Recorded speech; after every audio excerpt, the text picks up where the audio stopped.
Did you know that the average price of condos has gone up over $21,000 in the last month in Edmonton? The Edmonton condo market is shifting, and in this video, I'm going to be looking at the most recent statistics available from the Realtors Association of Edmonton so that you can see exactly what's going on in the Edmonton condo market. So let's jump right into it.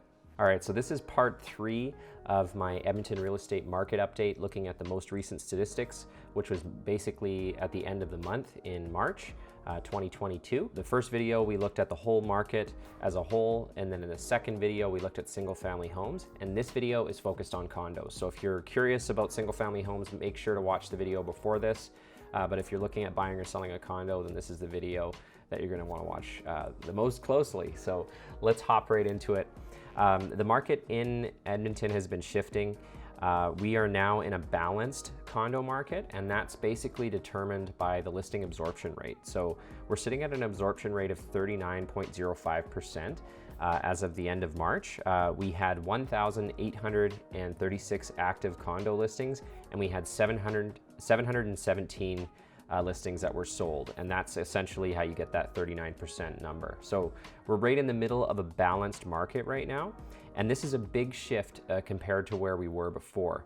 This is the 13-month history for the condo market in Edmonton, and you can see all throughout last year we were at 16%, 18%, 14, 18, 14, 13, 13, 14. So we stayed pretty low, and we were definitely in a buyer's market for all of last year.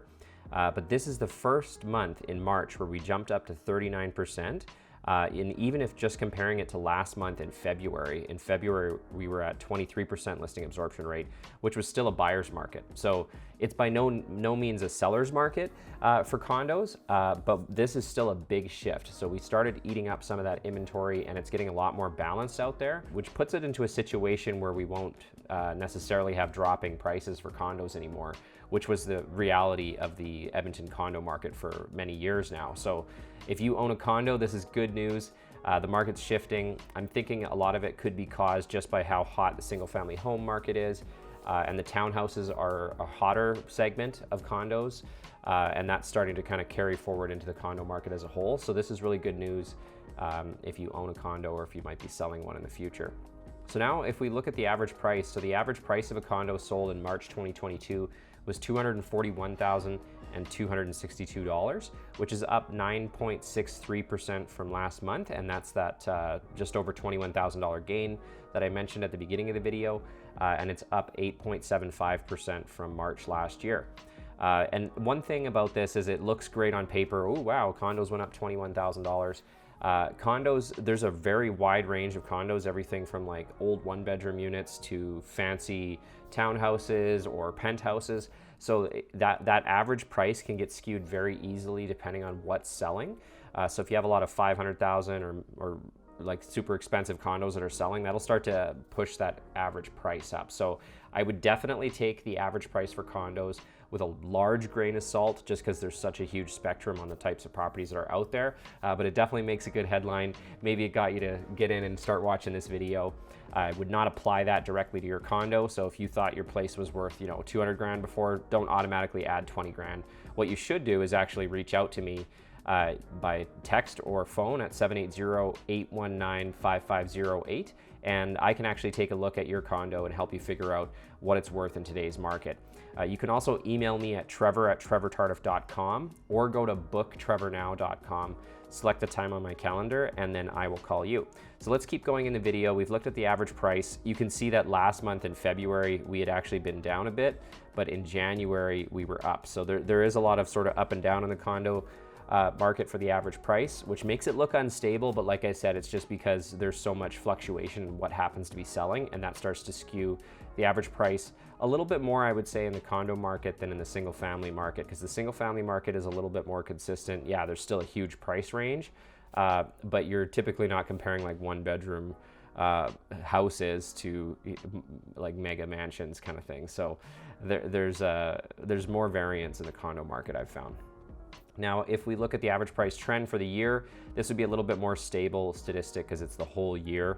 In 2021, average prices for condos were up just over 3%, and we were sitting at $221,732 at the end of 2021. But in 2022 so far, the average price is $230,969. So we're up 4.16% for the year so far, which is looking pretty good considering we've only got 3 months on the books so far, just January, February, and March. So we're going to want to keep watching that, but we are starting to enter a phase where there's definitely the possibility where prices could be going up for condos. I'm noticing it more in the townhouse market, which I would say the townhouse market is definitely more of a seller's market compared to condos as a whole. And the slowest part of the condo market is still the apartment condos. You're not going to get flooded with buyers for the most part on most listings. When you put an apartment condo on the market, it's still much different than single family homes where you typically just get a ton of showings right at the beginning, assuming you're priced properly. So you still have to be realistic on your price. And with condos, you're going to have competition from other people that are trying to sell their condos in the same building or the same complex, especially if it's a bigger complex. So if you want to get your property sold, it's very important to price it properly. Usually the buyers are going to be going at the best value option first before they consider the more expensive options, unless you've got something that's really special. Like if you're a penthouse unit or you're higher up, there's going to be certain features that some buyers are going to want to pay more for. But for the most part, if you want to have your condo move and sell, you do need to be priced properly, and you have to be really realistic. Even though we've kind of moved into a situation now where it's getting a lot more balanced and maybe the buyers can't be quite as aggressive on their offers and bringing prices down, you still have to be really careful if you're a seller. So it's still definitely a good time to buy a condo as well. The condo market previously has been in a slump for a long time, so you're able to buy condos that used to cost significantly more money. And even though the market's shifting and it's getting a little bit better for sellers now, it's still, I would say, a good time to get into the condo market if that's what you're looking to do. So let's keep continuing on here, and let's look a little bit closer at the actives and solds. So as I mentioned earlier, at the end of the month, there was 1,836 active condo listings and 717 sales. So the number of active listings is down a little bit from February, 0.27%, so almost staying the same. And it's down 26% from a year ago. And the number of solds is up 67% from February, which is a huge increase in the sales volume from last month. And it's up 74% from March 2021. So this shows you what's driving the shift in the condo market. We've from a month ago, our inventory levels, which is the number of active listings, is still pretty much the same. But if we compare it to last year, we've got a little bit less than a third less inventory, which is going to make a pretty big difference if you think about it. If you had 100 listings and you just decide to take almost 30 of them off the table, there's less to choose from now. And if you do that at the same time that you're increasing the number of sales from last year by almost 75%, that can start to make a big difference in the market. So if you look over at this chart here, the 13-month history, the green gap essentially illustrates the difference between the number of active listings and the number of sales. So if you look at March last year, we had about 2,500 active listings and 412 sales. And now if you jump into March this year, significantly less listings, 1,836 listings and 717 sales. So it's not quite double, but that makes a big difference. So we've really shifted the balance between the number of active listings and sales, and that's what's made it more of a balanced market, whereas it was a buyer's market for a long time in Edmonton. Now, if we go and look at the average days on market, for March 2022, we had 51 days on market. That's still much higher than what you see in the single family home market, but that is down compared to last month. So stuff selling 15% faster in March than it did in February. And it's down just 1.92% faster compared to March 2021. So it's pretty much on par with where it was at last year. In March 2021, we had 52 days average on market. Then it was 57 in April, dropped down in May. That might have been the lowest point last year. So we haven't reached the lowest point for average days on market yet, but we're still kind of in that right ballpark. Now, the last thing to look at here is the market distribution. This is basically just showing you at what price points make up the market. So for properties priced under $200,000, that's 45% of the condo market. So almost half of the market is under $200,000 for condos. Now, if you look between $200,000 and $300,000, that's the next biggest chunk at about 35%.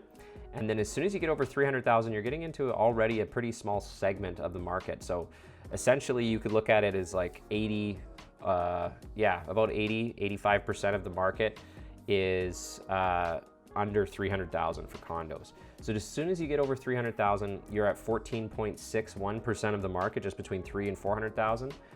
Most of those are going to be townhouses or very nice apartment condos, penthouses, or very large condos, or in high-rise buildings and stuff like that. And then after that, you have a severe drop between 400,000 and 500,000.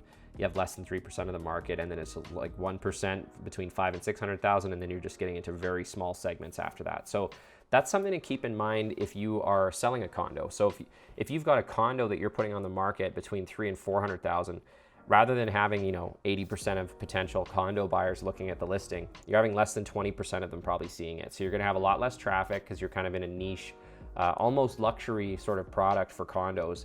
And you won't have as many people typically coming through the property. So it will be important to make sure you price it right. And you might not have to get out of the house quite as often for showings. Whereas if you're pricing a condo that's under 200,000 and it's still nice, you might get quite a bit of action on your listing there. And same thing with between 200,000 and 300,000. So just something interesting to point out about the market distribution. But yeah, that pretty much wraps it up for the condo market update here in Edmonton. Again, I can give you even more specific advice depending on what type of condo you're looking for, if you're looking for an apartment or a townhouse. So I'd suggest you reach out to me at 780-819-5508 or email me at trevor@trevortardif.com, or go to booktrevornow.com, select the time on my calendar, and then I will call you.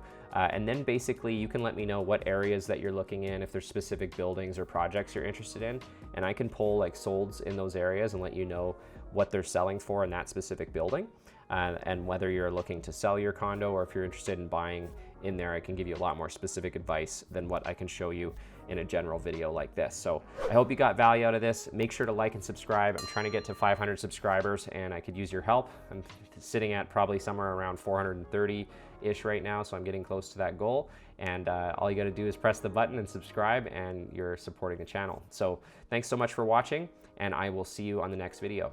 If you like this video, make sure to check out this playlist so you can look at more videos about the Edmonton real estate market, and subscribe so that you never miss another video. Thanks so much for watching.